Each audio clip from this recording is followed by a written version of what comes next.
What is going on, guys? Welcome to an impromptu episode of Second Guessing with Stressin'. I'm your host, Garrett Williams, aka Texans Commenter. I wanted to go live after the preseason game like I did last time to give my thoughts. Wasn't able to do it. Wanted to go live Sunday. Wasn't able to do it. Had some free time now, so I figured I would do it. Because I like to kind of just get everything on record as far as people that want to listen on podcasts, just to get caught up, be a one-stop shop. So, but yeah, since, Thursday, I had on the show Jacob and Drew, which was a great episode. We kind of reviewed joint practice. Haven't talked since then, but we've also had some couple moves since then.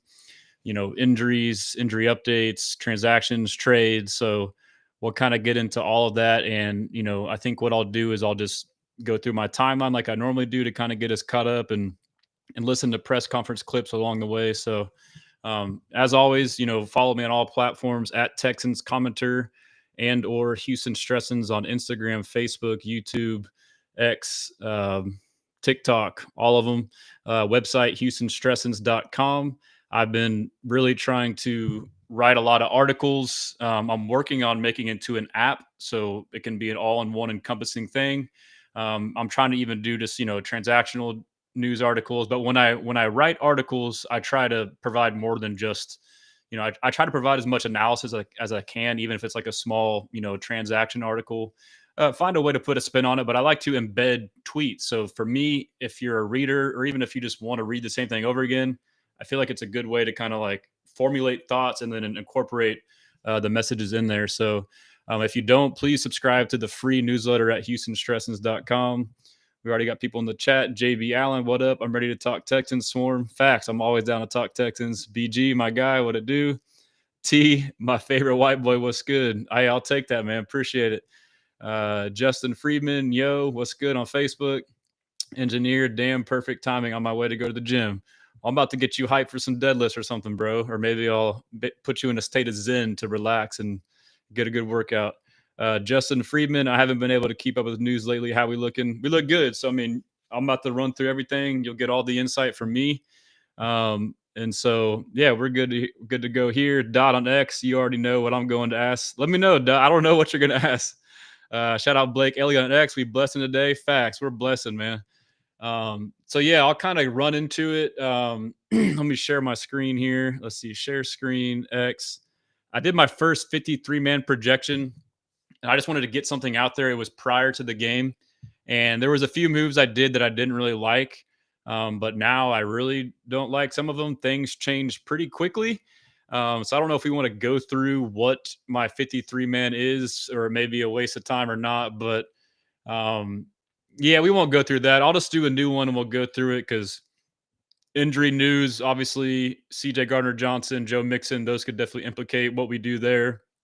And then we got Harrison Bryant, who I would assume in the John Metchie trade, I would assume he makes the roster if you trade for him. So there's a lot to do there. But yeah, so just let's see if we can kind of, okay, I got to keep scrolling back. Yeah. So I'm trying to start with the preseason game. This might be a long one. I meant to do this quick, but I'll try to get through it as quick as possible. Well, maybe not. I'd like to go long as I can. We'll see how my time is, but okay, I think we're good to go here on the top of the timeline right there. Okay, cool. And if you're on IG, shout out IG. TikTok, I can't stream on there. I don't know why. And then Dot on X says Hutch has improved this much that Higgins is not a factor. Yeah, man, I think it's a couple things. Hutch has improved for sure. We saw it with Nico. Like, Nico was someone that no one thought was anything. I'm not saying he's going to be Nico, but we've shown that with wide receiver coach Ben McDaniels that we can develop wide receivers. And Xavier Hutchinson was kind of a similar size and build, not as fast, and maybe doesn't move quite like Nico, but he was somewhat of a project/development guy. But to me, the overarching theme is, they say this in every interview about every player, they look for consistency over upside or talent. Like, they want a reliable player. Like, D'Amico is heavily that way on defense. When we had the injury to, I got the old ticker on here from the last show. Let me change it real quick. There we go. And so we had the injury to C.J. Gardner-Johnson. I wrote an article and I said, I think MJ Stewart's the guy they're going to plug and play in there. And then, sure enough, That's what happened in the game, in the preseason game. He got most of the reps. In practice, he got most of the reps. And even D'Amico said it in the presser. It's because, if you can't line up and communicate, you can't play for me. So one thing they won't deal with and haven't dealt with on defense is miscommunication, mental errors. Last year, I'm assuming Slowick had more control of the personnel on offense because they had a ton of mental errors and miscommunications, or maybe they just didn't have a choice for other options that knew how to do it the right way, or just bad coaching scheme altogether. But it does seem like that same philosophy is being applied to offense. They will take a reliable, proven guy to be in the right place, right time over, oh, you may be faster, bigger, stronger, but you may or may not be in the right. And I'm not saying that Higgins is struggling with that. I'm just saying I think yes, Hutch has improved that much, but it's also the fact that he's reliable. And this is a new offense, but there are some carryovers, so he is familiar with some of the stuff, I would assume, in the offense. And he has more time to have more chemistry with CJ, and he's making plays, bro. I mean, he's not a flashy guy, but I mean, at that Z spot, he's in this offense, it's more of a big body receiver. Obviously, they got him and Higgins there. He's making a lot of good catches. And so I think it's, and I've been saying the same for Noel. Like, Noel's a beast, but he's got Kirk in front of him in that slot. And so it's going to be hard for him to crack into that starting lineup or playing time because you got the reliable, proven veteran. And so obviously now you have depth for injuries, but I think it's just the way they're going. Shout out Texans Jacob on IG. Salute. JB Allen, that O-line starting to give me confidence for the season. Welcome aboard. I've been saying it the whole time. We blessing. It pays to be positive, baby. Justin Friedman, pretty sure he will make the roster if you trade for him. And then Blake says Hutch has been solid this camp. Higgins likely beats him out in the long run, but my guess is Hutch will be the third primary until Higgins and Noel catch up on the game. Yep, that's basically what I just said. Justin Friedman, they want a dog. Engineer, give Higgins some time. They'll turn him into a top 10 receiver. Facts. And so he could be in the same bucket as Nico and Hutch, and even more so towards Nico, where I don't want to use the term developmental. It's like minor developmental. And it's for any player in the NFL. It takes time to kind of, with good coaching, you can mold a player to be elite. And so, yeah, that's a good point. Dot, how do you feel with Cam not running with the ones? I love Ursery, but do you think we are wasting Cam when there is a scenario where Cam, Howard, and Ursery could be on the field? No, it's kind of tough. Shout out Nick Schwager, NFL, on IG. I just did an interview with Laquan, so thanks for setting that up. He's with the FTN Fantasy. It'll be out later this week, where I gave him my insight fantasy-wise. And then Pat 11911 on IG. I like X, but I still believe Higgins is going to be the number 2 receiver. I mean, I'm fine with either. I really see most of our production coming from Nico and Kirk. And then that third receiver, yeah, it's going to be nice. And then also the tight ends, I feel like it'll be Nico, Kirk, tight ends as far as passing game production. And then it'll be that Z position. So I think my damn freaking headphone just died, which I don't know that it matters. So I'll just keep talking. Maybe when I play a video here in a second, I'll go grab a new one. But Crime Watch, is Jacob Johnson making the team? Fans from Germany. My opinion is yes, he's 100% a lock. Although I've kind of heard from some people that, they're trying to consider British Brooks at that role. But I mean, we really haven't seen much of British Brooks at that fullback position. Maybe he has more upside, but Jakob Johnson, he does have the versatility to run more of that tight end, that Y wing, the flex out there. And so obviously has a connection with the system, with New England, with Pop and Kaylee. So Engineer says Ursery is such a dog, though. Fact. So yeah, for the Cam Robinson talk, I mean, I think most of us believe that Ursery at left tackle and Titus at right tackle is the best lineup. Blake Fisher regressed, which, by the way, I was going to post a clip later. Nick Casario on Payne and Pendergast on 610 this morning said that he's improved through camp. So he had a slow start, and he's gotten better. But, I definitely would think that those are our 2 best tackles. And yes, it sucks. You're paying Cam Robinson X amount of money, but like, it's one of those things, like, you get hurt, a guy gets a chance. And just because, and that's what I like about this staff, D'Amico and Nick and Kaylee, they're not going to play a guy just because they spent money on him. Okay, like, if it's looked at from fans like, well, shit, why did we sign Cam for that much and you got beat out? It is what it is, bro. Like, we got you there, but we're not going to like make a wrong decision worse. And it's not a wrong decision. Like if Ursary is that far ahead of schedule, then play him. Like some of these old school coaches might think, oh, he's a rookie. He has to earn it. He can't play. Like, nah, if he's the best player, play him. So I have no problem with it. And, it's going to be a long season. We've seen it every year, especially on the O line. Things happens, injuries happen, guys regress, whatever. There will be some shuffling. So it is a great problem to have. We have depth at tackle, which Casario said this morning on 610 that we have 4 to 5, including Tunsil, that he is comfortable with. So that is good. It's a good problem to have. So, but I like them. They mix it up too. So they did run some with Cam at left tackle, but I like that lineup. To me, if it ain't broke, don't fix it. Small sample size, but when they've ran that out there in joint practice and in games, that unit has worked. So why change it? Just because you think you paid this guy too much. I mean, unless Cam starts getting reps and starts playing better, then yes, like you base it solely off performance and the best collective five.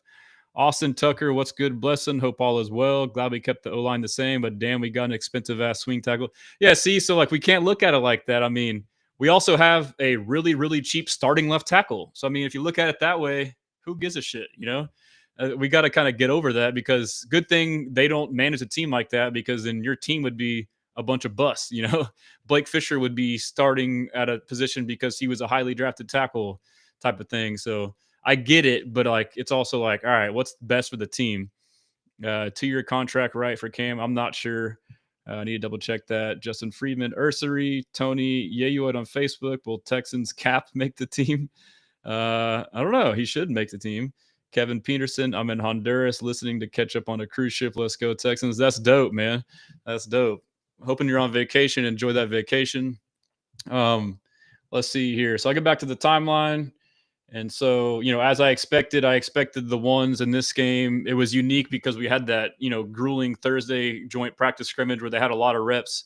And so I wasn't sure how many reps we would see. I said 1 to 2 series, which is what they played. And D'Amico said in an interview with John Harris that he wanted to play him about a quarter. So just real quick, my thoughts on the preseason game. Offense, I thought they looked great. First drive, you get a run up the middle for a modest gain, and then after that, you get a quick hitter to Christian Kirk, and now you're in 3rd and 2, and we get a man look with Nico and take a shot, has the guy beat on a vertical, and CJ, misses him wide. Yeah, it was a bad throw, but to me, they talk about like those throws are the ones you kind of get down in training camp. You really don't throw a lot of those deep verticals in training camp, so they'll get that down. I'm not worried about it. And defense prior to that had started the game off with a 3 and out. First play was a pick by Stingley, but my analysis was it was a hold on Will Anderson Jr. on the tight end, not letting him release. He basically tackled him. But I'm pretty sure that Bryce saw the flags and knew it was on us or thought it was and was right and just threw it up, albeit a terrible throw up. It's kind of like a, offsides with a free play. And so I don't think it was, much to knock Bryce on. But after that, we saw a good PBU from MJ Stewart, the strong safety spot for C.J. Gardner-Johnson.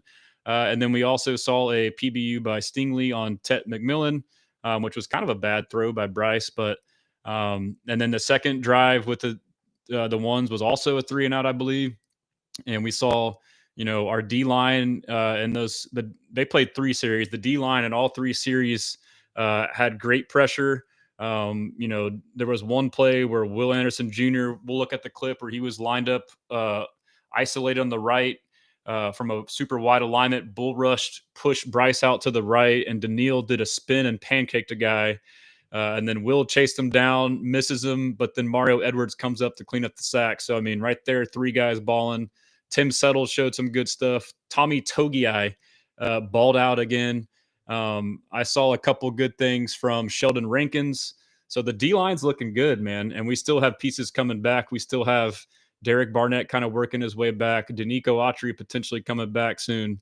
And I'm missing somebody else that we just brought back as well. But D-line's looking good. Corners look good. Kamari and Sting. So, it's definitely, looking good to me. And one thing I noticed, that's hey, damn, my dog is barking like a mug. Ranger, come here. Come here. Y'all should see my dog. I think I posted him on I posted him the other day on X. I guess the delivery guy came. I don't know if y'all could hear him or not, but he's a 100-pound Rhodesian Ridgeback. Sorry about that. But just to finish up on the starting defense, secondary looked good. We ran a lot of single high looks. I noticed the strong safety was in the box a lot, which was MJ Stewart, which will be C.J. Gardner-Johnson. So for me, that'll be interesting to see when he's back, which, by the way, he was on the sidelines today. So maybe he'll be back soon for week one. But using him down in the box too, like, bro, saw some good from Henry T. He had a play where he knocked a pass out. And that's something we'll look at the clip, but I highlighted, Azeez Alshire with Josina Anderson talked about this, about how the Texans, their defensive coach, not Matt Burke, but another assistant, they've been emphasizing taking the ball away. And he showed them, Justin Freedom, my dog heard yours and then started barking. Huh? Yeah, I guess it was a pretty loud bark. But yeah, so Azeez has talked about how they've emphasized hitting the ball out. And so he in joint practice had a play where he knocked the ball out for a fumble. Will Anderson Jr. has talked about how, not only getting the sack, but going for the ball. So they're emphasizing that. So it's good to see it actually, in play in the games and scrimmages. So, so Azeez had a great play as well, almost had a pick. Miles Bryant almost had a pick six. Jalen Smith had a great play on a pick. It was kind of a bad throw, but he still made a good play on the ball. He had a big play with the hit stick. Damon Arnett had a nice play on the ball, nice pick. Saw a couple good plays from Arthur Mollett. This is his secondary wise. Kalen Bullock, didn't hear from him, but you assume he, took care of his stuff. I thought EJ Speed played good again. He had a couple plays, couple big hits, shooting the gap. But yeah, Henry T graded well, played well. Trying to see who I missed on defense. We'll kind of go through it there in the gamut with the timeline, but and then Dot says, I'm with you on the whole Mixon stuff, but with the season 2 weeks away, starting to believe he will start the season on PUP list. So if the season were to start, once 53-man cut down happen, there's no more PUP list. It's just injured reserve. And if he were to be put on that, he would have to miss at least a minimum of 4 games. Otherwise, he has to be on the 53-man roster. Austin Tucker, it still does matter because we still need the cap space at some point. Of course, it's best for the team, but we need to open up some space for training camp, cap cuts, potential trades, cut Autry to save $5 million. Yeah, but I mean, if you average Ursery and Cam Robinson, their 2 salaries, and that's your 1A, 1B tackle, well, then yeah, it does matter. I mean, he's not going to not play for us. I mean, injuries are going to happen. Shuffles are going to happen. Like Titus could get hurt, or a guard could get hurt, and now Titus goes to guard, and now Ursery goes to right tackle. Like, there's a bunch of musical chairs. It's not just so binary. Like, it's only Cam and Ursery at left tackle for something to change. So, we're going to get our value out of Cam Robinson. We've got dead cap. Everybody's got dead cap. It's not a big deal. It's more about the cap space we have now, which we're in a good spot, like 12 to 13 million, I believe. And so over on IG, Park Sports Industry, clothing manufacturers here, bro, I give you your sportswear uniform. I don't need a sportswear uniform, but thank you. But yeah, we'll talk about this. I was stressing. I mean, I said this. I was stressing, but C.J. Stroud walking into the game wearing a Mariners cap.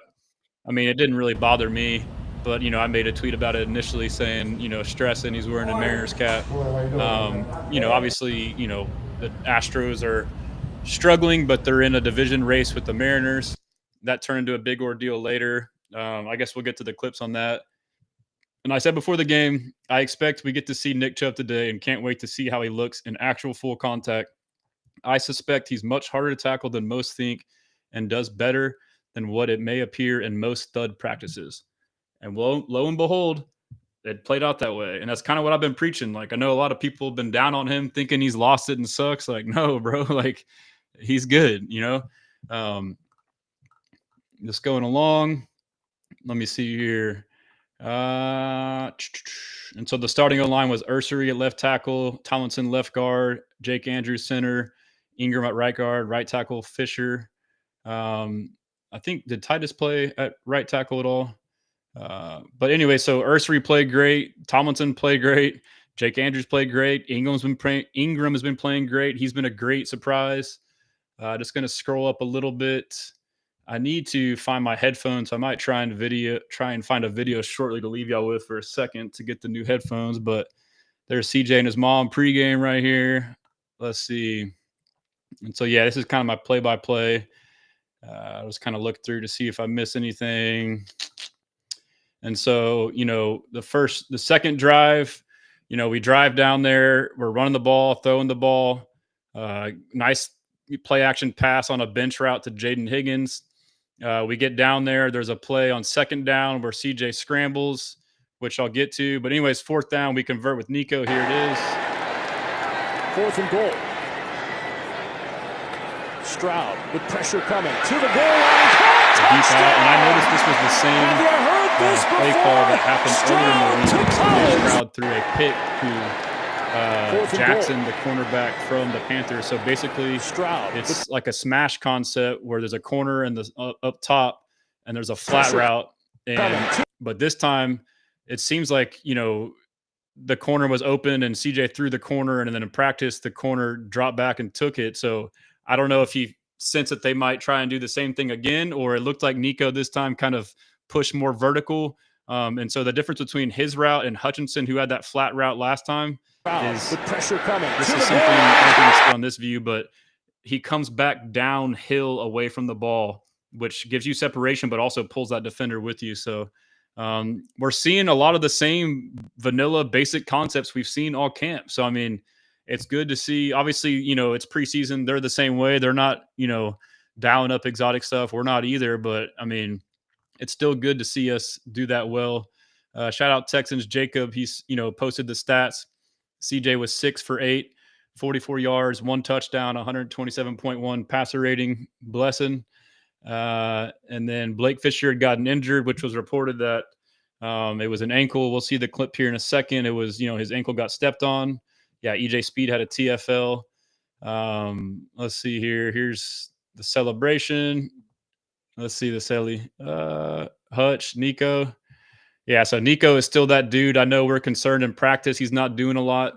I think it's 1, you're working other guys, and 2, our defense is good and taking him away. So, Nico is still going to eat. He's still going to be that top 5 receiver. Here's the bench route from Jaden Higgins, which is a deep out. I didn't catch this, but Coach Dan Casey, who's been on the show, shout out Coach Dan Casey, he does like a stutter on this where he kind of slows down and this is like the new age of route running, where you they can call it like light switching, where you can vary your speed. Whereas before, just always run fast as heck and cut fast as heck. Now it's like, okay, you try and deceive along the way. So you can see he's running and kind of drags his foot, stutters, gets that little bit of hesitation, boom, cut, break inside. You see this? Some people say this was a bad ball, and it's not a bad ball. It was on Facebook. But you throw him low and away from the defender. It's a safe throw. And so he's already coming back downhill, like I just said that Nico did on the other one. All these out-breaking routes, you come back downhill away from the defender to the quarterback, create additional separation, and CJ throws him there too as well. So that's a great play by both. And that was caused off of a deep play action pass. Yeah, when I walked up to the stadium, I was walking up to my seats with my family, and I ran into Figgy Fig. He was outside on the phone. He's like, "Oh, what's up, man?" Like, I hadn't met him in person. Obviously, he's been on the show. And he was like, "Oh, man, you want to get a ticket to come in the Odyssey Suite," which is the parent company for 610. So I was able to kind of bounce back and forth and got to meet Figgy, obviously, B. Scott. All these guys have been on the show. Brandon K. Scott, Reggie Atatula. I met Patrick Creighton. He hasn't been on the show. I also met John Lopez. So it was cool to see the 610 guys. They all do a great job. But let me leave you now. Okay, so here's the Jalen Smith pick I was talking about. It was definitely, it looked like a miscommunication. It looks like a slant route, and the receiver stops. And Jalen Smith says, I'll take that. So I don't know if Hunter Renfrow was making a read to break back out. Or if it was just a miscommunication all around. But, I mean, it's still a good play on the ball. We'll take it. So good blessing on that. Let's see here. Here's the Damon Arnett pick. It's just the celebration here. So, and can y'all tell me if y'all can hear the sound? I can't with my headphone, but if y'all can hear it, that's fine. I don't really need to hear it. But yeah, Damon Arnett, great story. Obviously, I mean, he's had a troubled life. I believe in second chances, so he's getting a chance at redemption. I don't know if he'll make the team, but that's a big moment for him. Maybe if not here, somewhere else. Something else too. And sorry if I'm going fast. I'm just trying to knock all this stuff out. So, but yeah, shout out Texans uniform, which is Texans Unis on X. They pointed out the change in the turf at the stadium. The top is the old one; it's darker. The bottom is the new; it's brighter. And then one thing that really irked me and anybody else with OCD is the end zones were not filled in prior. There's this little gap for no reason. They finally filled that in, so that was nice. Okay, thanks for letting me know you hear the sound. I might still get my headphone in a second. And then, yeah, let's see. Just keep going. Keep going. I made a joke about this. C.J. Stroud talking to Bryce Young after the game. You know, obviously last year with Caleb Williams, he, talked to him to give him advice. And, everybody said, okay, Twitter too loud. You can't hear me over it. Okay, good to know. I need to put the volume down. Thanks, Sugar. But yeah, I remember the Caleb Williams saga where he little broed him. So I made a joke about that. Like, oh my God, that he just little bro Bryce, even though he is like his little bro. He's tiny. But yeah, Bryce looked bad, man. Our defense suffocated him. They had him thinking. He did not look good. He missed a couple throws. They even tried to max protect on one with only a 2-man route, and there was still nothing there. But, it's funny going into the practice, people thought our O-line was terrible, and now it's just, the Panthers D-line is terrible. Maybe it's a little bit of both. Maybe our O-line is better than what people think, and maybe the Panthers D-line isn't great. And then, as far as the Panthers, like their offense looked bad. Yeah, our defense is elite. Let's see. What did I post on here? New scheme with Kaylee, gap runs. Yeah, I kind of talked about the gap runs. Let's see here. Scheme comes into my opinion. All right, so let me leave you with this. I'm going to grab my headphones just so I can hear, but this is D'Amico opening the presser, talking about the ones, and I'll be right back with my headphones, so don't leave. We haven't done that, I believe, in getting real reps in games, and it means a lot for our guys to be able to go out and be able to do that. And I just wanted to see our guys go out, play efficient, play fast, like do the things we've been coaching the guys to do and execute.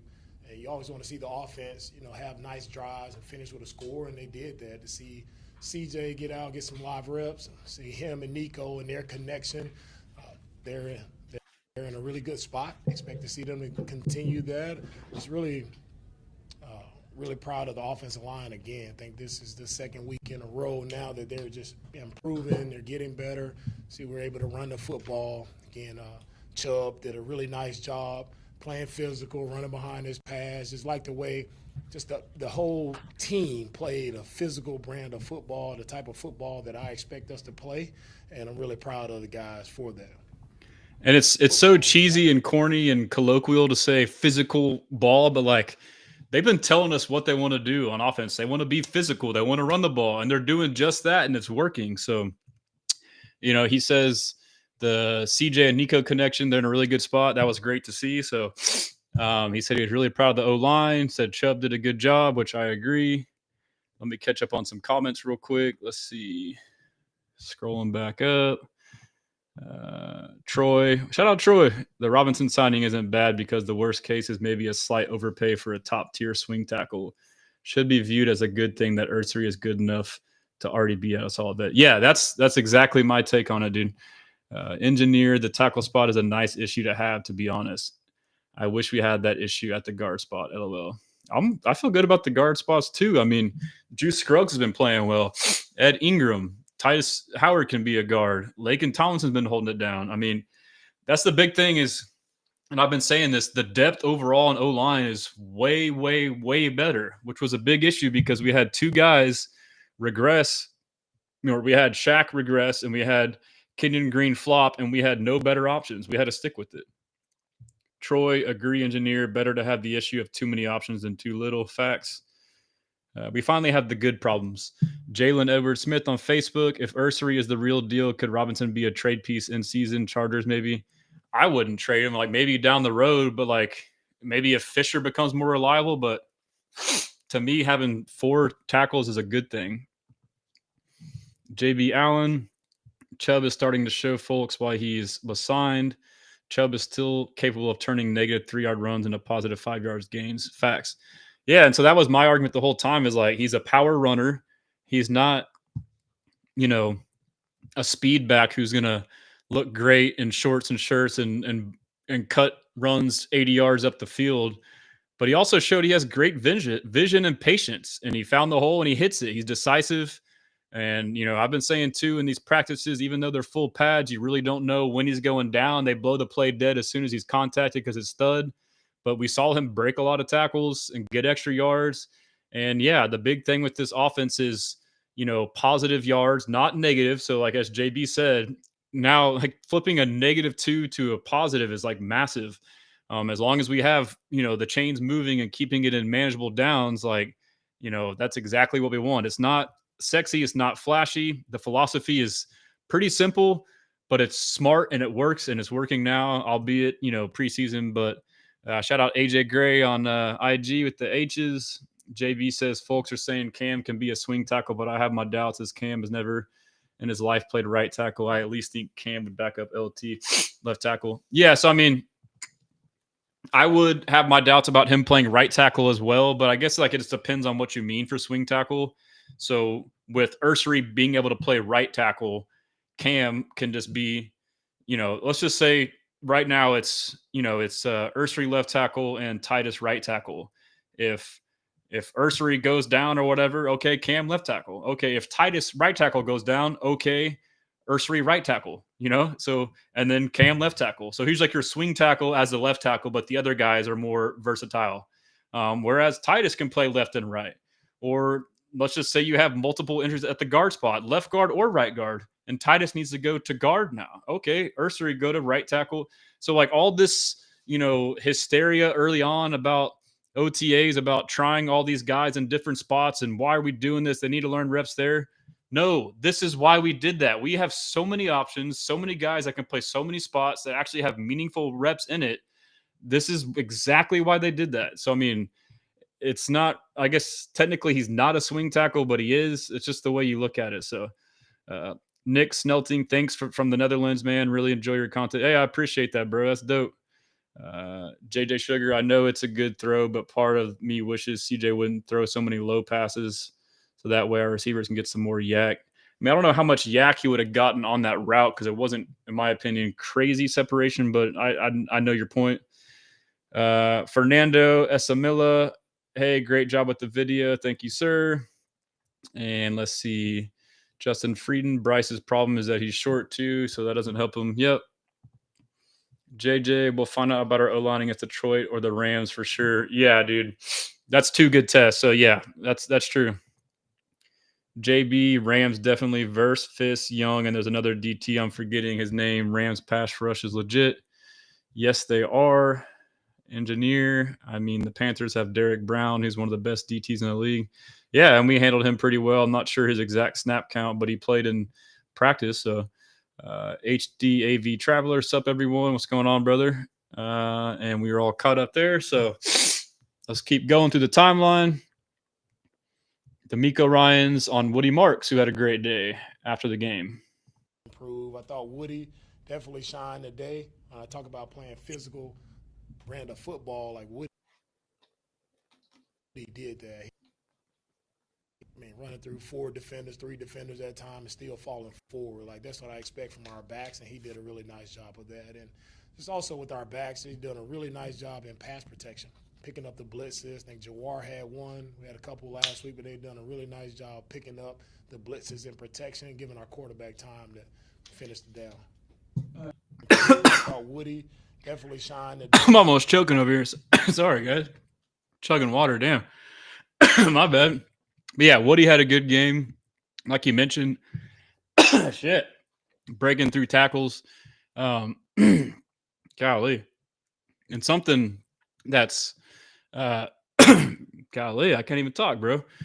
Something that's not talked about enough, and I try to highlight it, is last year we put all the bad pass pro on the O-line, but a lot of it was also the tight ends and running backs, which was maybe personnel, but also coaching and scheme.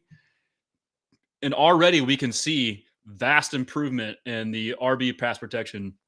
And the tight ends, from what I have observed in practice, what I've heard from D'Amico, seen in games, they have been great at pass pro and at run blocking. The tight ends have been blocking good. Maybe that has something to do with coaching and scheme and having a former tight ends coach as your coordinator.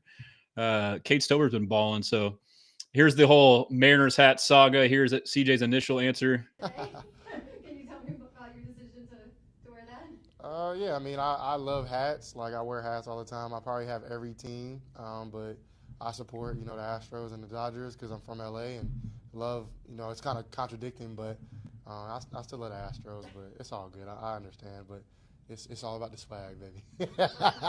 I'm just kidding. Yeah, so I mean, like I'm the same way. Like I mean, I not quite anymore, but I was like that in college, bro. Like I used to collect Yeah, a bunch of. Hold on.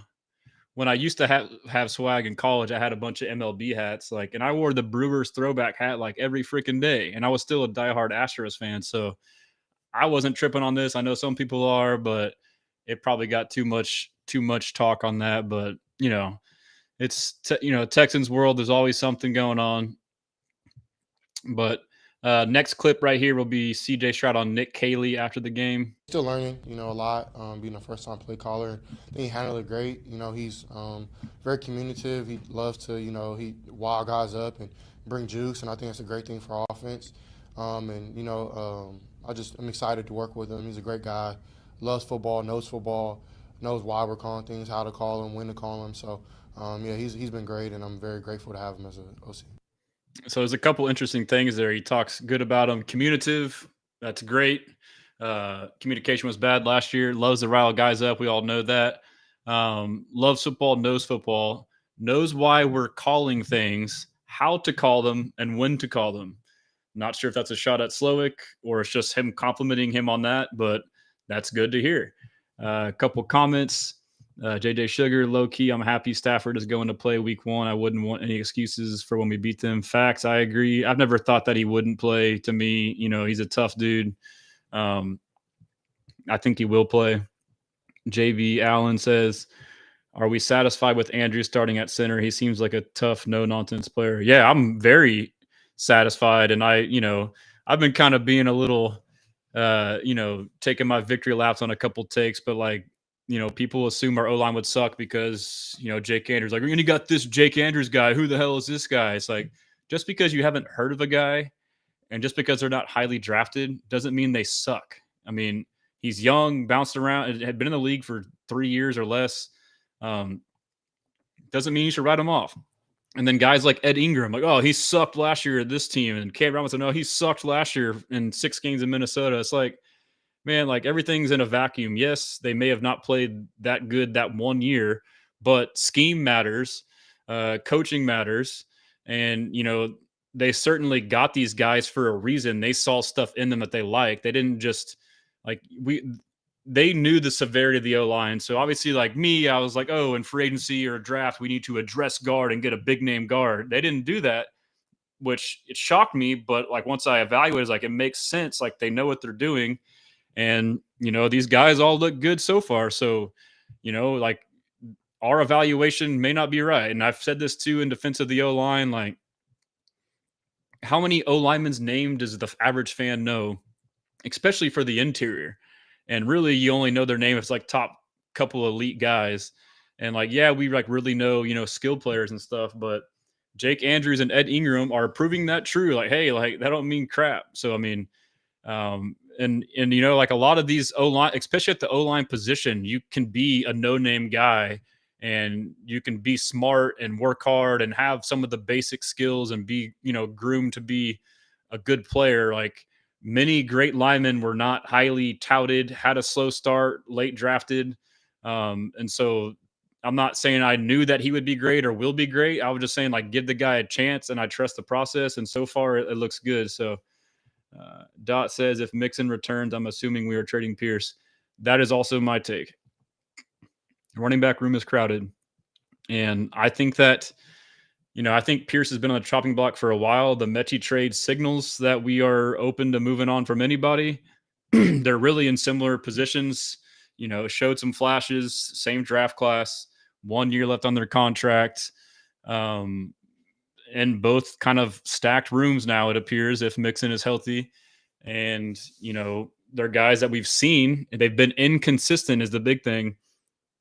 And guys like them aren't getting a lot of run because we're giving the new guys looks. Like, that's what I've been preaching is like Dameon Pierce, Christian Harris, like those guys may have been healthy to come back, but it's also like they know what they are. They want to get looks at other guys. So, but yeah, I could definitely see that.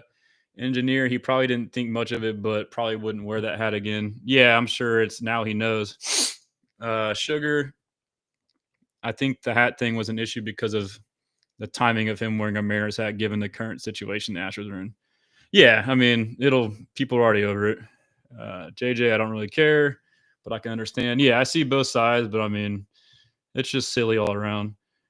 Any other hat wouldn't have been an issue besides maybe Rangers. Yeah, facts. JB, I'm overly ecstatic for Andrews. I agree. So am I. And then let's see. Here's CJ Stroud on Ariante Ursary. I think Tay has one of the best mindsets I've seen from a rookie, in my couple years in the league.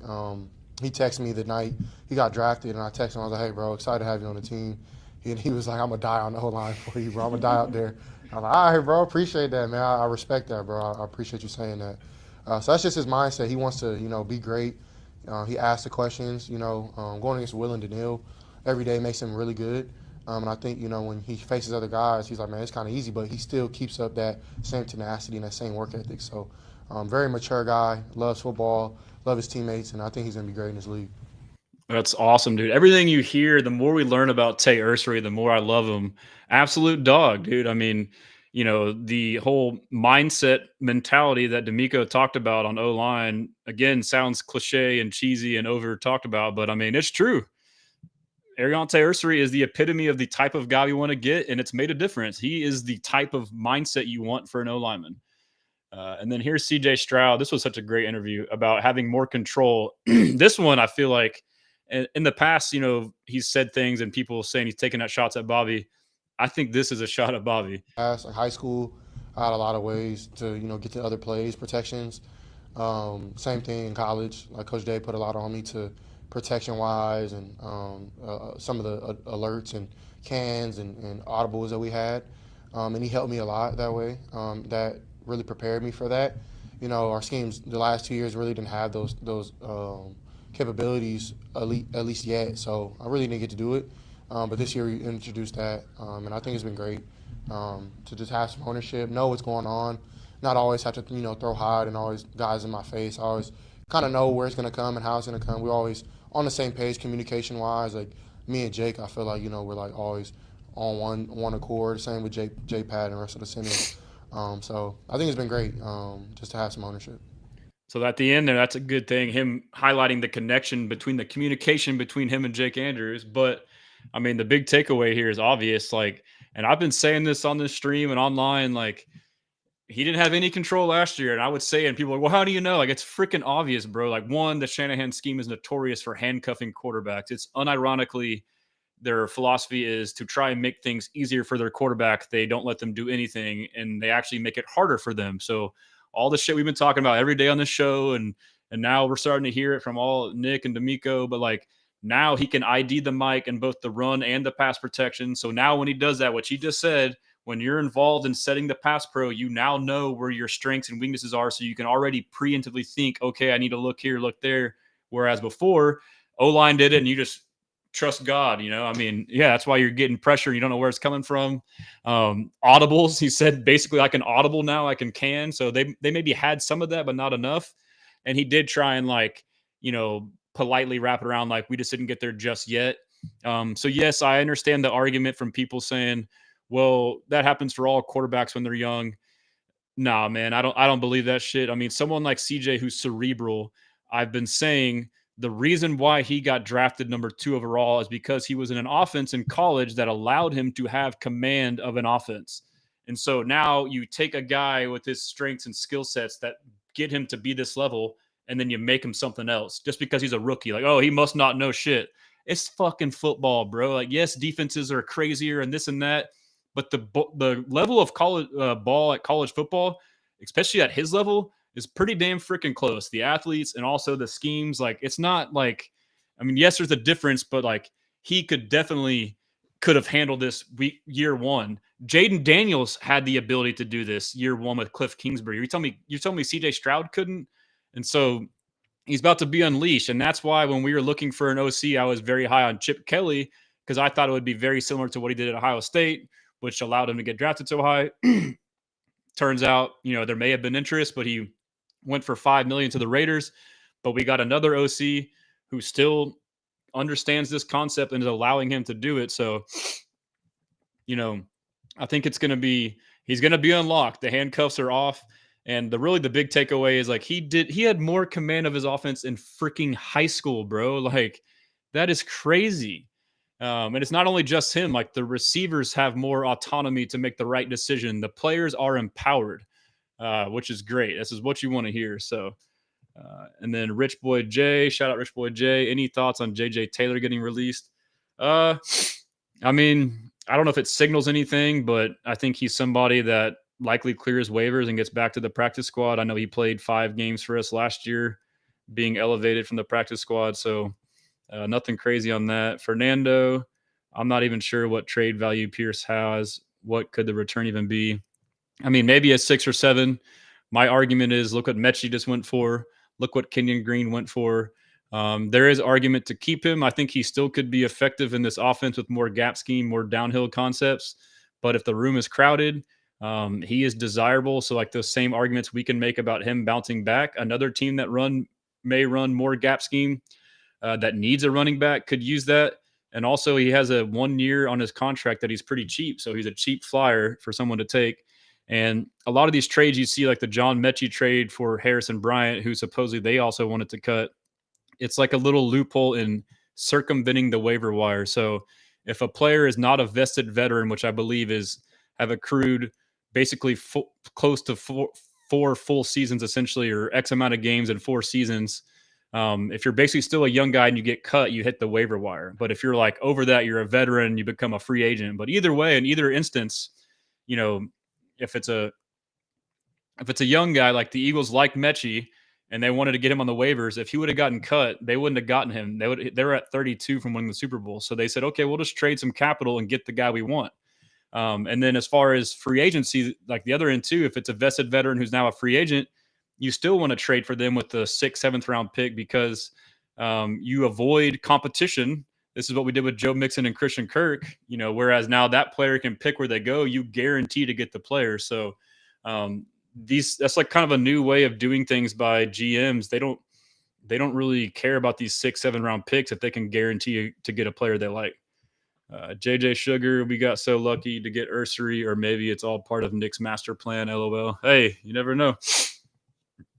Rich Boy J, Ursery is already 10x more likable than Tunsil. LOL. JJ, Bengals defense was so bad yesterday that Jaden didn't even have to do anything. Low key mad we don't play them twice a year. Yeah, man, and their O-line, bro. Bengals will be the same team. Joe Burrow's going to light it up, and they're going to lose half their games 40-38 and then win half of them 40-38. Yeah, just going along here. Jalen Mills played a good game. We signed him after the injury to C.J. Gardner-Johnson, so if C.J. Gardner-Johnson's back, I don't know if he'll make the roster or not. So, which C.J. G.J. was on the sidelines today. It sounds like he'll be back. Let's see here. Nico, he spoke to the media. Stingley spoke to the media in the locker room. Nick Chubb, here he had a quote on are you happy with the things? Things were a lot open. It felt a lot slower, compared to playing our defense every day in practice. So, that shout out to our defense, how good they are, how physical and how fast they are. You said there was some nerves. At what point do those nerves go away? After the first play. When you get tackled, it's all Why nerves? Just trying to work your way back and everything? No, that's just how it's always been ever since I played football. First game, first time you play. C.J. running the Nick Caley offense, how did you think that went, and some of the playbook now being in play in a real game? I think it went good. I mean, Nick does a great job of calling the plays. C.J. getting us all lined up in execution. I talk to Nick all the time. He understands, that running the ball opens up everything. He's a young coach, and it's impressive that he understands, how important it is to be physical up front before anything else. When you're in 12 personnel. Yeah, so he's a fan of Nick Caley, and he's impressed that such a young guy understands to run the ball. And so, as fans, like we want this like high-powered offense, like just throw the ball down the field, but you can't do that if you can't run the ball. We saw that last year. Nick Caley seems to understand that, so that's nice to hear. Daniil Hunter, praised the O-line again, which he did during camp in an interview, and people kind of scoffed at it. So, I mean, what they're telling us is true. It's not just smoke. So, Woody Mark spoke with 6'10". Let's see. Yeah, so we had good pass pro. I'll say just knowing who we got. If you know who you got, it'll be easy. We some blockers. We're gonna protect the quarterback, but just know who you got first, and then the rest will take for itself. Just stay inside out. Then if a guy want to bully, you gotta drop your weight. So they come from the weight room too. So just knowing that Inside out. Let's see here. Keep scrolling. So here's the let's watch the whole drive real quick. Etc. On first down, here's Nick These are Chubb, all the offensive player ones. to watch today, and Chubb with his first carry in a Texans uniform. Second down and 8. Stroud's first toss, and it's Christian Kirk with the catch. Good quick game to Kirk. 36-yard line. Hutchinson motioning towards the top of your screen. Stroud looking, floats it down the sideline. He had punt returner as well. Collins in motion to the bottom of the screen on the slant. Kirk going down. This is good right here, dude. Quick. Collins in motion to the bottom of the screen as well. And so I pointed this out, like this little cheat motion right here. So right before the snap, Nico widens out. What does his defender do? He widens out, but also this defender over Kirk also widens out. That gives him inside leverage for this little small hitch curl route. Punt returner as well. See that? The bottom of the screen on the slant. Kirk going little things. Stroud, and a 7-yard pickup through the air to the 47. Riley Walker and IG. This O-line got me excited. Facts, me too. Nick Chubb got me excited. Season math for him as Chubb picks up 5, and that's a first down. Yeah, and Riley says CJ getting the ball out quick. Yeah, that's here's a quick screen. Look at Jake Andrews out there punishing a little defensive back. Here's a throw to Higgins. And yeah, you can tell it's a concerted effort to make quick decisions, go through your reads, take what's there. That play, he went through his reads and hit a running back on a check down.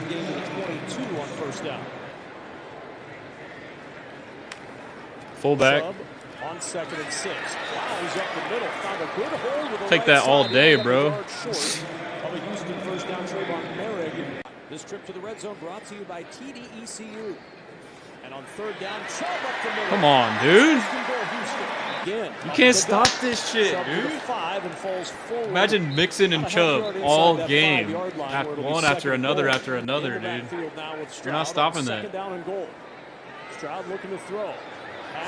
This play was funny.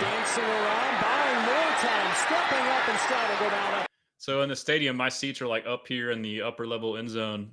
And so I could see this, but at first glance, it's like, oh, CJ freaked out, didn't know what to do. But I mean, if you watch it, no one was open. I mean, like the way he reacts is kind of weird, but I mean, and Jacob made a good point too. Like regular season game, he might run that bitch in, but it's preseason. So let's see. With Stroud on 2nd down and goal.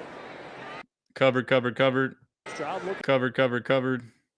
I mean, you can maybe throw it here and force it to Schultz on the corner, but this guy's kind of dropping off. You don't want to do that. And maybe he could have flushed out here, maybe. He's still getting used to this. But I mean, it really wasn't much. And I'm not mad at the decision. It's 2nd down. Just slide down for essentially a sack or no gain and relive to fight another down. Good coverage in the end zone from Carolina. Nobody open, and C.J. Stroud will live to fight 3rd down. And I like what you said right there, Kevin. He lived to fight for 3rd down because a lot of young, great quarterbacks, they try to make something happen. He understood there wasn't anything there due to the great coverage by the Carolina. But yeah, he's learned he has to move. Maybe he'll move a little calmer, slower next time. But yeah, I mean, I agree. That could have been a much worse situation. Trying to run. 3 receivers, bottom of the screen. Stroud looking, fires, tip at the line. This was a touchdown, but it got tipped on the angle route or Texas route. And Texans Cap pointed this out on his tweet from the All-22, but Schultz kind of runs a pick right here to free up the running back. It's incomplete. Looked like Bobby Brown the third It was his prerogative to So bat it fourth down, He did preseason, you when go they for went it to on work fourth on and goal. stuff. You stole my joke. I was waiting all week for that one, Kevin. I'm lagging. Oh, damn. In and out, pause. My bad. Shout out Product of the H. Love the quick plays. All the Chubb deniers had big crow to eat after this game. LOL. Love it. And yeah, man, Mixon and Chubb combo will be exhausting for defenses to deal with. T, you're in and out. My bad. Maybe it's just this long video. You should have never texted it to me, MD. Stroud with pressure coming to the goal line. All right. We're almost done here. Kind of moving along. Astros got me stressing. And let's see. I broke down some film. We kind of watched most of this.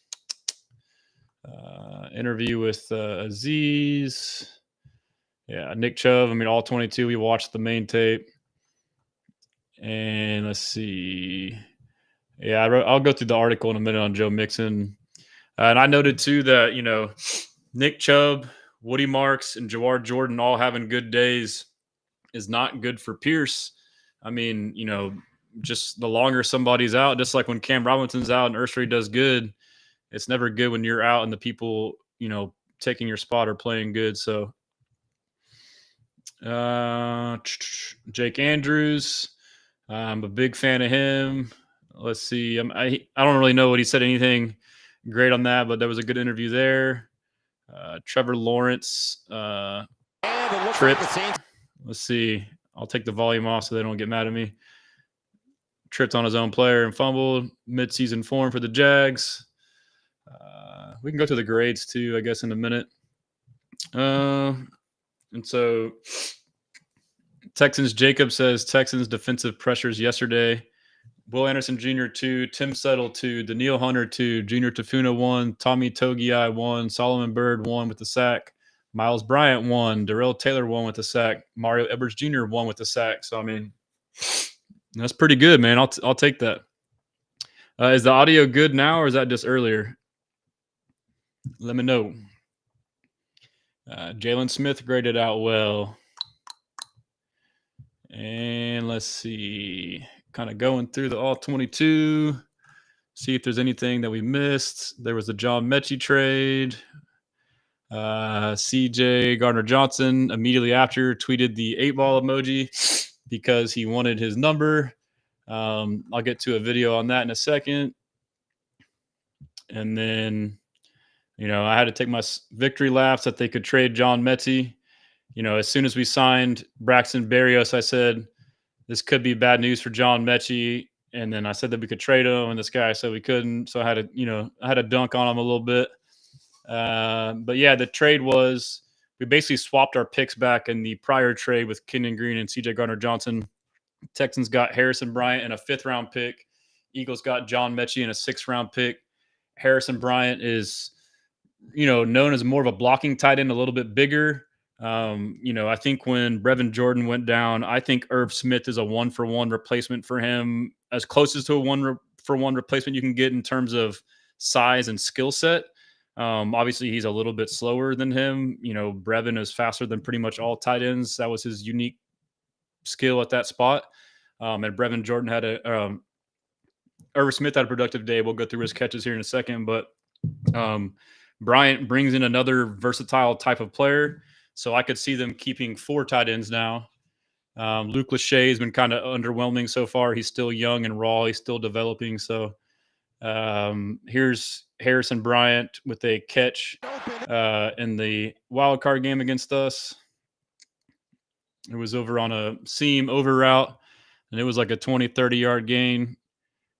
So, yeah, I was saying Casario must have saw that and decided to keep him. But someone had pointed out prior that with the Browns, Harrison Bryant was used as a runner in short yardage scenarios, including taking snaps and sneaking the ball on first down. So let's watch that. Let's see.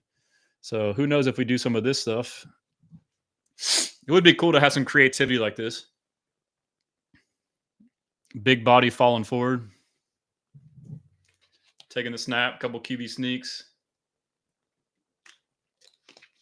Another one, that's 3 QB sneaks. Here's another one. 4 QB sneaks. This one's against the Texans.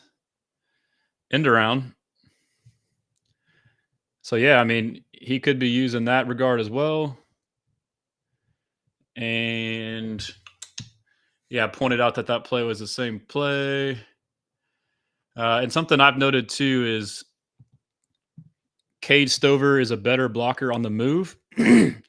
And on these inside split zone carries where, the O-line will kind of slide the zone block one way, the running back will press the hip of the play side guard, and he has a 3-way go up the middle, play side or backside. The tight end will slip back and crack on the end. And I think Cade Stover does much better at this. He's improved inline hand of the dirt blocking, but he's really good at this momentum blocking. Bam, look at that. And we saw it also, too, like on wham and trap plays where he comes back and we let the center come upfield and he hit the center. And we saw him crack Derek Brown at practice. But here's another example here. Does it again. And we've seen, too, the Texans run this split inside zone look where they come to crack the edge and then slip out for a leak or a slip or a slither concept. We've seen that happen as well. Okay, Jacob posted the PFF grades. I don't know if y'all can see, but Juice Scruggs was up there. Justin Watson, Ed Ingram, Cade Stover, Laken Tomlinson, Jake Andrews, Zach Thomas, Irv Smith, Ursary, Nico. So, I mean, it's pretty good all around. I mean, again, you take it with a grain of salt, but Henry T, Jake Hansen, Tommy Togiai, KC Osai has been playing well. Linebacker room is stacked, but that's someone that Caserio talked about, and he's kind of flashed on tape. He's kind of like a Jamal Hill type, like a leaner, faster linebacker. And so, yeah, I mean, pretty good grades all around. And let's see what else we got. Scrolling up. And so I did like an update on the 2022 draft class after the Metchie trade. Round 1, Derek Stingley extended. Round 1, Kenyon Green traded. Round 2, Jalen Petrie extended. Round 2, John Metchie traded. Round 3, Christian Harris. Round 4, Damian Pierce. Round 5, Thomas Booker cut. Round 5, Tegan Quatariano cut. Round 6, Austin Deculus cut and re-signed. So you see the turnover and how it goes. It's hard to make that second contract.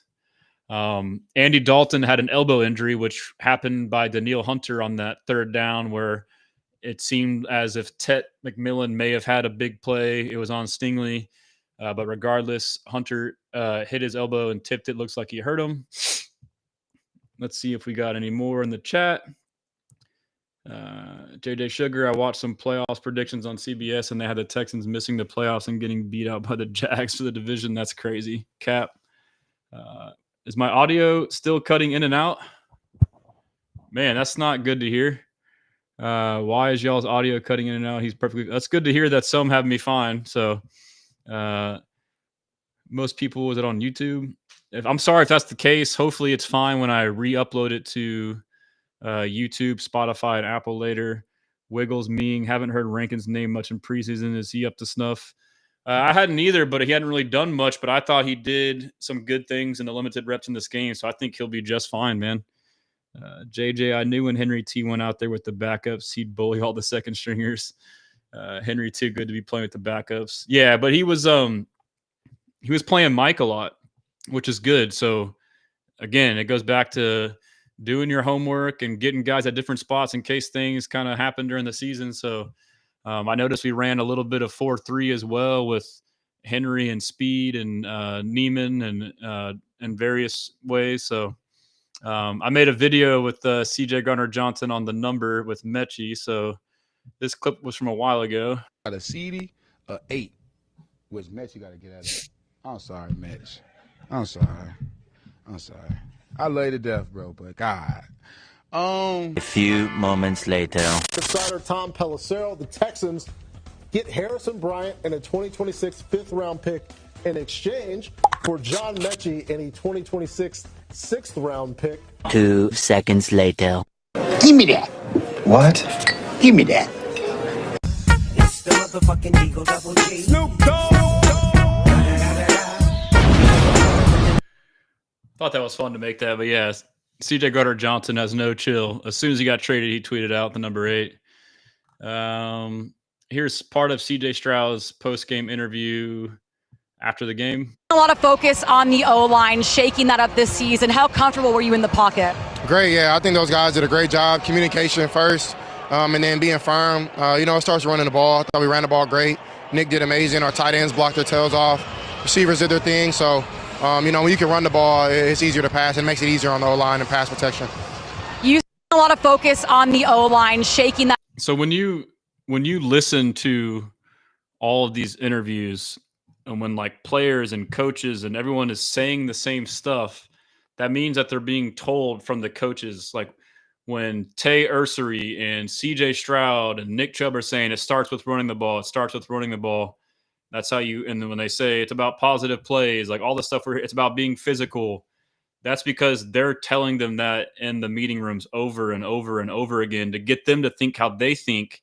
And now we're all on the same page. So like you can tell, like it's been ingrained in them, and they're doing what they are trying to do so far. So it's good to see that. Yeah, I think Texans cap says our cap space is $13.7 million currently. And then he did the current picks. Yeah, Justin Watson, I could see him making the team. It'll be interesting. I'll probably do a 53-man roster here in a couple of days. And then, yeah, here's a play of Will Anderson Jr. on a run play. You know, we always tend to focus on pass rush, but run play is obviously a big part of it and a big part of Will's game. He's probably one of the best in the game at it. If this damn video will load, let's see. So he's from the backside and crashes in. I mean, you know, sets the edge and then crashes in. And then here's one with EJ Speed with good effort on the on a blitz or a stunt. Doesn't give up, fights, tips it, almost tips it. You know, I mean, that's good hustle. And then this one is the one I talked about earlier. So you got, look at this. You got Daniil and your two tackles on the left side of the line. And you got Will Anderson Jr. on the complete opposite side. So you're daring them to run it this way. But you also have Will with momentum to rush the passer. And so let's see what happens. Will's got a full head of steam, tries to start a move, and then decides to bull rush, runs right through, and then chases down Bryce, and then Mario Edwards cleans it up. We'll get the end zone view here in a second. So again, you see like this huge gap. You're daring him to run it right there. And let's see. Will's going to come off. EK, the tackle, runs through him. The other tackle wants nothing to do with him. Mario Edwards cleans it up. But watch right here on the right side, Daniil Hunter. This crazy spin move.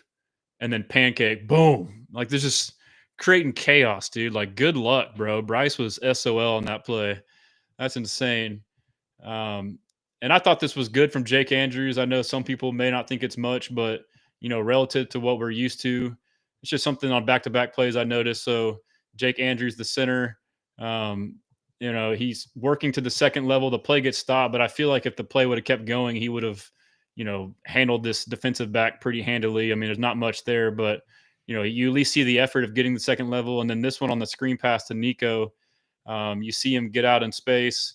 And again, it's a defensive back, but from what I see, he pushes the guy in his butt. I don't think he trips, but, you know, I mean, he kind of comes in there and pushes him on the ground. Like, okay, it's nothing crazy, but I mean, you know, it's better than what we're used to, I feel like. So, but yeah, so nothing crazy there, but just good to see the effort.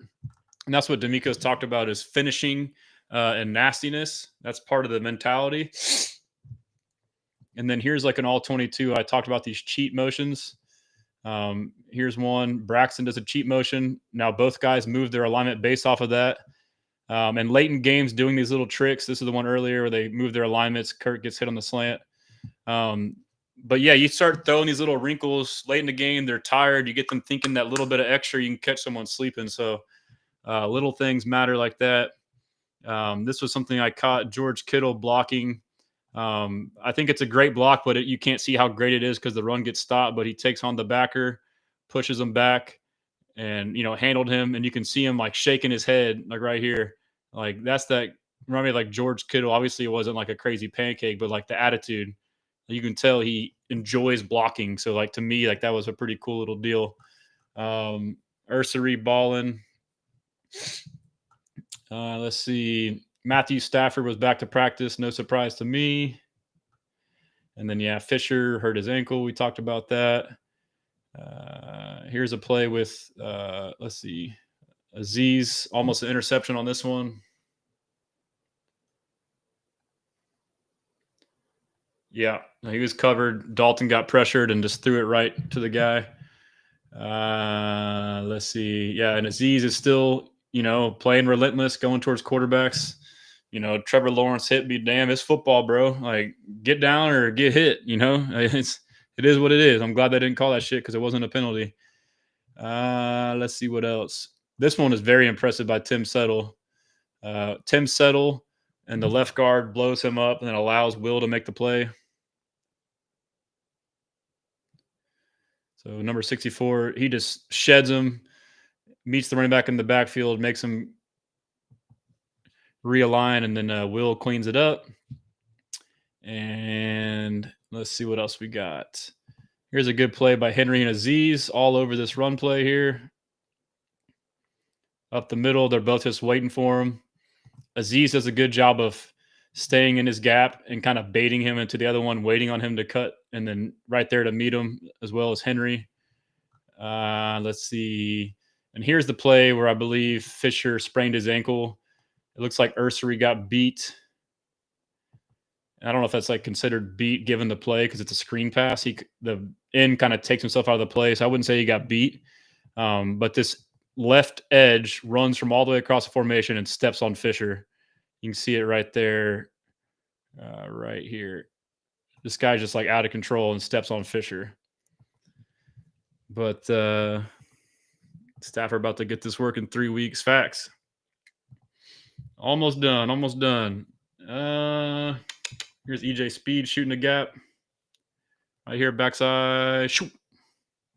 Make a tackle. Love to see it. And then this is the insert motion I was talking about. We'll start seeing with some of these big receivers, which this is with Metchie, but you bring the receiver into the C gap and now run a route. So unique little thing we'll start to see. Here's a good rep from Jawad Jordan on a pass pro. Whack. I thought he's had a good camp. And then here's Jalen Smith with the hit stick on Hunter Renfrow. In the flat, ball behind, kind of just pushes him back. Let him know, Jalen. For a little guy, he hits hard. Keaton Slovis is a stud. I call him Keaton Slovic or Keaton Fastvic. Here's a great play by him. Boom. Avoid the D-tackle pressure and run out for a first down, dude. Come on now. And Jalen Mills had a big hit. Let's see right here. I think he played pretty well. Boom. There you go. Stick your nose in there. And so that's a strong safety down the box, like I was saying. And here's the split zone concept I was talking about earlier, where the tight end runs across the formation to kick out the edge. But look at this time, the edge defender just takes himself out of the play. So here's Irv Smith comes back. But this is the slip one where you now run the play action and you slip out for a pass. But the edge defender, they start to anticipate that they're, basically cracking on these edges. He just whiffs out of the play. But the pass play didn't work, but that was pretty funny. Let's see what else we got. Trey McKitty had a nice block right over here. Right there, yeah. Threw that boy down like it was nothing. Let's see. Right here. Little boy. Damn, dude. Trey McKitty. We're like Trey McDoggy. Solomon Bird sack on here. Spin move. Fight. Hands, boom. Swarming. He's had a good camp. And then here's the play by Henry T. I was talking about forcing the ball out. Good hustle. So here's all of Irv Smith's catches. I think he'll be, he'll replace that Brevin Jordan role. It's nothing flashy, but I mean, a lot of these are quick outs But I mean, 5, 6, 7, 8 yards. This is 2-minute drill. Very next play, quick little hitch. You'll take that all day. Davis Mills did really well in that 2-minute drill before half. Keaton Slovis hit him on a 5, 6, 8 yard out route. We'll take that. I mean, nothing flashy. Right place, right time. Here's a little leak or delay. Flip it out to him another 15, 20 yards. Good run after the catch. And here is the one where Jordan had the block, play action. He's the outlet over the middle. Boom, 5, 6, 7 yards. I mean, these are, it doesn't look like crazy in the stat box, but these things add up. So here's another little back to the beginning here. Let's see in the chat. That Sting and Mari INT on Stafford will feed families. Wait, what? Stream suspended. Policy violations. Am I really? Did it stop on YouTube? What does it say? No way. What does it say on YouTube? Can y'all hear me? That's crazy. I don't know why it would do that. Let's see. What does it say on YouTube? That's whack. That's crazy. That's so whack. Well, I'll finish it out. Here's D'Amico Ryans on the John Metchie trade. Love and affinity for Metchie, everything that he's been through in his professional career, the things that he had to battle through and push through and overcome. It's just very, very fond of the guy. And he's an inspiration to myself, inspiration to a lot of people to see what he was able to go through, overcome, get back to playing football, work back his first 2 years. In this camp, I thought Metchie has looked the best he's looked this camp. He's done a really nice job of preparing himself, putting himself in a really good spot, and he's done everything we asked, did everything the right way. It hurts to lose him, but I know he's going on to a really good opportunity there in Philly, and he'll continue to flourish, and he'll thrive in Philly because Metchie has the right mindset. Trading Metchie was not easy to do. I really have a lot of love and affinity for Metchie, everything that he's been through. That's in whack. his professional YouTube. career, the thing. All right, let's see. This one was great from Kamari yesterday. So that was obviously D'Amico on the Metchie one. It was a tough deal, but they've signaled they don't care. Even if you have potential, or if they like you, or if you're somebody's best friend. Metchie's CJ's best friend. CJ and LT were close. Like, they'll still make the best move for the team. So that's good to know. But this quote was hilarious by Kamari yesterday. The hips don't lie, but receivers do. So, I mean, you can't really trust them. I don't trust a receiver at all. But, yeah, it's just kind of like. Hips don't lie, but receivers do. I don't trust them at all. Love it.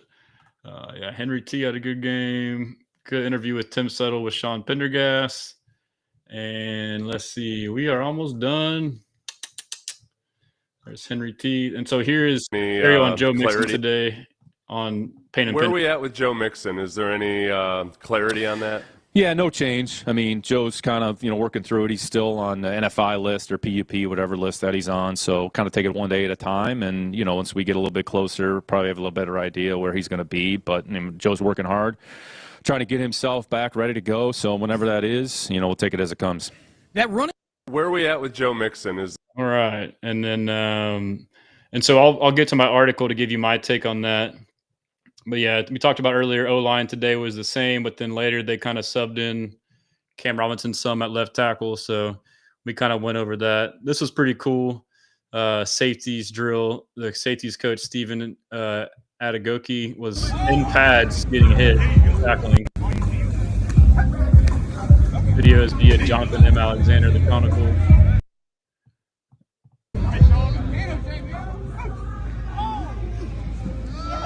It's hilarious. Is the audio? Oh, I'm back on YouTube. 2-minute suspension. Free stresses. Let's go. I'm free.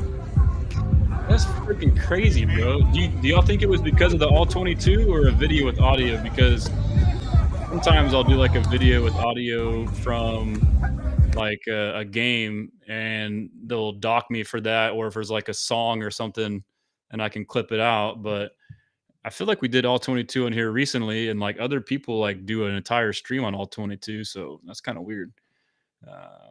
Yeah, Daniel Jones, starting quarterback for the Colts. We all saw that coming. Anthony Richardson was supposed to be the, generational quarterback. And he's not even starting, dude. And a lot of Colts fans were saying, and I was saying, like, yeah, he's athletic, but he doesn't have like the mental side down, which to me, like, athleticism be damn. You look at like Tom Brady, Peyton Manning, Drew Brees, like all these greats, they had the mental side of the game down, reading the defense, making decisions. You saw in that game when he got hit, it was his own damn fault. He didn't ID the blitz and know where to go and set the protection, all that stuff. So, yeah, you can have a rocket arm. Also, you're not accurate, but it just goes to show the mental side. And that's what I was arguing with some Colts fans. I'm like, oh, no, he fixed his footwork, which now fixes accuracy. And yeah, he's been reading defenses better. Like, no, bro, like some people like just have it or don't at the quarterback position. Like it's tough to be, it's not easy. Like, I mean, people are smart, but you got to be elite on that. So that's crazy that YouTube was stressing on me. So, and then Dot says, do you know if anyone has the clip of CJ to Watson to throw everyone was talking about? I can see if it's on there. Nosh, I'm guessing it was probably the audio. JJ, Colts going 5-12. Yeah, I think they're in rebuild mode. I think they're the worst team in the division. Here is a video of, let's see. We'll do someone, I think Ari Alexander did the whole 7-on-7. So let's watch this. Shout out Ari A1 Xander. CJ was 4 for 4 in 7-on-7. Christian Harris out there with the ones. Sam Warren, who will be on my show on Thursday from the Chronicle. Shout out Sam. He's been doing a great job. He noted that Petrie was at the high post safety a couple times today. Quick hitter to Kirk. We've been seeing that. Let's go. And also tomorrow night, I'll have JJ Moses on, former Texans receiver, Iowa State receiver as well.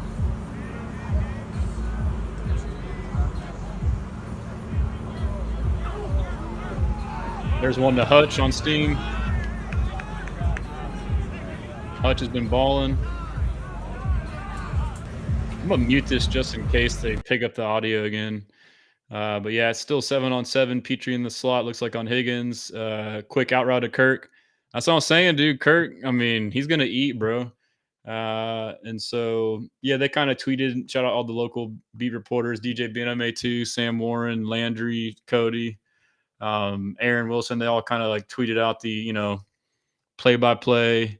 And then here's Landry asking Nick Caley about calling plays in the booth or not. You've called one in the booth and one on the field. Have you made a decision where you're going to call games during the regular season? Yeah, I'll be down on the field. Feel good about it. Feel good about both, but I'll be down on the field moving forward. And then the follow-up is like why. He says he likes to be on the field to like see players and talk to them physically. So that's kind of his logic behind that. So yeah, so there was that pass to Justin Watson. I've been saying him too. I've been singing his praises and Berrios. Like people kind of scoffed at those signings. To me, Berrios, veteran receiver, smart, savvy, and there's actually a clip I'll post later where Caserio voluntarily talked about him. Shout out Texans on IG. I see you, brother. Where Caserio talked about Berrios voluntarily. But Justin Watson too. I mean, Super Bowl champion, played in some big time games, made some big time plays, good special teamer, reliable, big body, kind of fits that big receiver mold. So I could see him being on the team as well.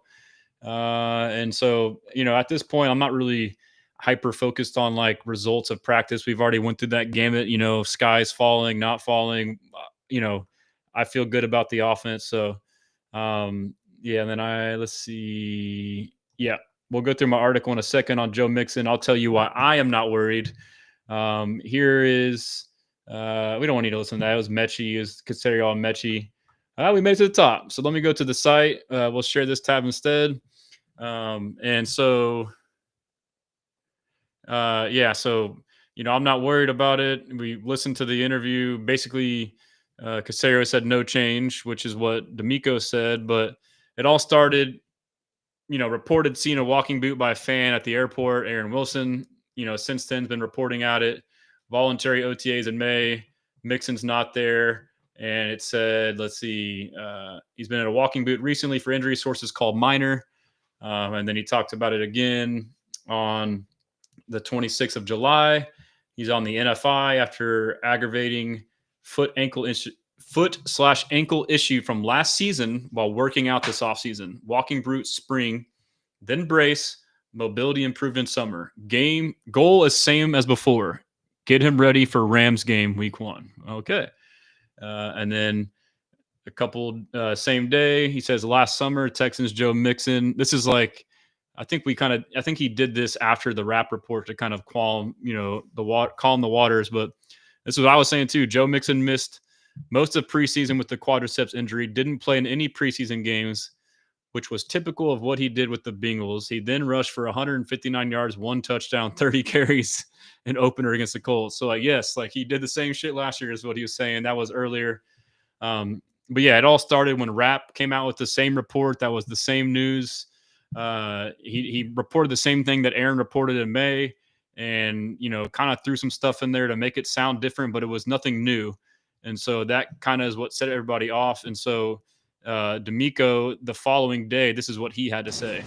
Yeah, nothing's changed with Joe. Joe is still working, in the background. I know we get reports about Joe. Nothing's changed. He's still working. Whenever it's time for Joe to be back, he'll be back. Right? I know a lot of people want to report a lot of things about guys with injuries. My thing is this: are you really concerned about our guys? Or are you really just trying to get something out there, right? And for me, I always put my players' health and safety first and foremost. So I care about the guys, so you guys don't hear me talking a lot about injuries, because that's their personal information. Guys are working through that, and it's nothing to report or get in an uproar about. Our guys are working, and it's always sensitive to me because I've been there. I've went through that. So it's not just to report something. I want people here who truly care about our guys. I care about our guys and what they're doing throughout their process, and it'll continue to be that way. So the same thing happened with C.J. Stroud in his shoulder, and he's basically saying, if I don't have any news for you, I tell you what it is, that's what it is. Just because it's taken a while, I can't give you updates when something's not there, and it's out of respect for the player. But the same thing happened with C.J. Stroud's shoulder. He didn't throw. I said I'm done with questions, then you ask about surgery, and then you didn't answer because you said you were done, so that means he must have surgery. And then it just turns out, yeah, it was what I told you. We were just, he was sore, or letting him rest. Everyone's on their own schedule. Even though it's generic and not detailed and frustrating, it is what it is. But it's a classic case of where there's no information, people take it as that meaning something when actually it can just mean nothing. And so he said nothing's changed. And then Caserio today said nothing's changed. So whatever the status was back in May is the same now, which to me, I suspect he's a veteran running back getting ready for a long season. He did it last year, like we pointed out. Yeah, it's a new scheme, but last year was a new scheme, a new team. He didn't even play in preseason, didn't even practice the last week or so. Came out week 1 just fine. So we've seen with Caserio and D'Amico how they are very cautious returning guys from injury. They've openly said they give guys 2 to 3 extra weeks to return. I mean, we've seen it with guys like Christian Harris. I know that kind of is what scares us because that was a random injury. But I mean, Damian Pierce, all the Nico Collins, all these guys, they're very cautious with. C.J. Stroud in the spring. And then, it comes up that he was at a podiatrist getting shockwave therapy, and then fantasy doctors oh, he's getting shockwave therapy. That must mean his foot's broken or whatever, or this or that. It's no, shockwave therapy can be used for minor stuff like tendonitis or scar tissue. So it's to me, he's a veteran preparing his body for the season. Yes, I get the concern of him not being in the building, which, that's just, again, lack of information. We haven't seen him on the sidelines, but do we know he's not in the building? He was in the building on his birthday right down here. This was on July 24th. Tank Dell. Money man Joey, right? I mean, he's been in the building, so I mean, he's probably going back and forth, maybe going to specialists, getting right. They trust him as a veteran to get right, is my take. And then, I'm also basing it off of what we've seen. There's been no setbacks reported, but here's him on June 9th at his football camp. Seems to be fine to me. I know he's not running, but I mean, if it's something dire, he's not doing this. He's not just out in public walking around with no brace. June 7th, you know? I mean, like, so this is how I'm formulating my opinion that it's not as bad as we think. Um, I guess that didn't show up. Let me see. Let me go back to it took me to here. So yeah, here's him at his camp. I mean, one more time, man. How y'all doing this morning? walking around just fine, throwing the football. Like, yeah, he's not running sprints, but I mean, so that's kind of how I formulate my opinion. And then going back to Twitter, here's him a couple days later in June rehabbing. And we'll click on this video. Oh, what happened? Let's see. Yeah, man.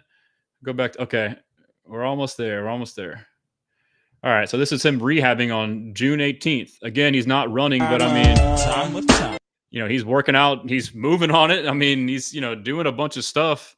To me, that's someone it's not a dire 5-6 week season ending injury. Like, he seems to be just fine. I mean, so, you know, a little bit of a guess on my part, but it's the same as people, you know, thinking the sky is falling. So just giving context as to what I think.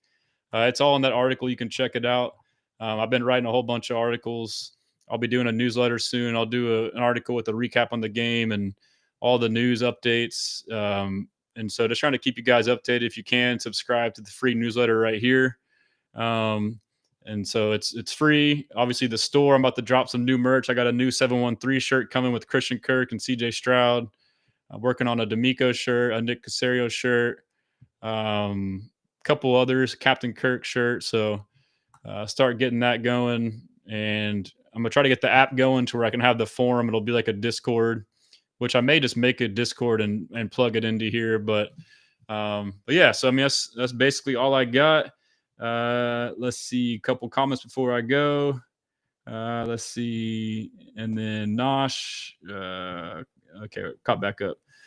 Jalen Edwards-Smith, can Kirk supplant Fuller as the Texans' GOAT wide receiver too? That's a crazy question. Nosh, that's my OC. Sugar, CJ, GJ is rumored to actually be able to play in game 1. Insane. That is insane, dude. Nosh, conflicting reports that it is best. Mixon is fine. I'm not sure what the fuss is about.